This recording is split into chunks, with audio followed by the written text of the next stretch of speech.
Mirëdita, përshëndetemi sërish bashku, vjem transmetimin e drejt për drejt në Report Televizion. Do t'jemi që nga ky moment edhe deri rreth orës 13 për ndar zhvillimet kryesore dhe të tjera në mënyrë të drejt për drejt. Por s'pari fokusohemi te ngjarjet më të rëndësishme deri më tani, deri rreth orës 11.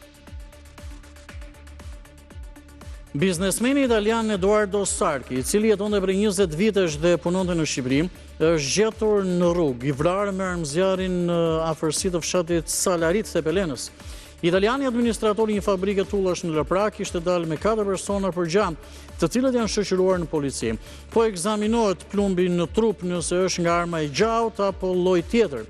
Ende mister autori dhe motivi, apo nëse kemi të bëjmë me një ngjarje aksidentale. 22 vjeçari Orgest Kurtaj nga Shkodra është arrestuar nga policia pasi është kapur duke marrë në një deg postare në Vor një pako me lëndë narkotike që vinte nga Kanadaja.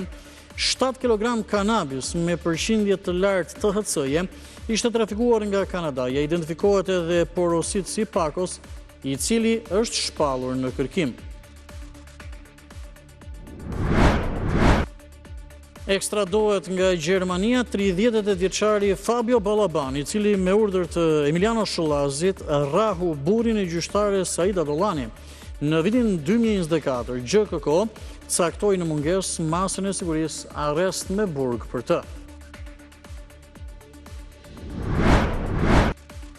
SPAK jep sot masat për Saban Nuzin dhe Samet Lokën, dy të arrestuarit për vrasjen e 22 vjeçarit Klevi Salla në 2020. Ende në kërkim porositësia Aurel Hoxha, i cili dyshohet se mori hak për vrasjen e të vëllait Tina Angli në vitin 2012 nga kushëriri i të riut. Ekzekutori Saban Nuzi është paguar 50.000 euro për vrasjen për gjakmarrje, ndërsa në Itali është prangosur edhe ndërmjetësi në vrasje Sajmir Kolaveri. Gjatë qëndrimit në New York, në kuadër të punimeve të sesionit të 80 Asamblesë Përgjithshme, presidenti Begaj takoi presidentin amerikan Donald Trump. Ai theksoi se marrëdhëniet mes dy vendeve janë të pathyeshme. Një ditë më parë, Shqipëria, ndryshe nga disa delegacione të tjera, nuk e braktisi sallën teksa Benjamin Netanyahu deklaronte në OKB se në Gaza Izraeli nuk ka bërë gjenocid.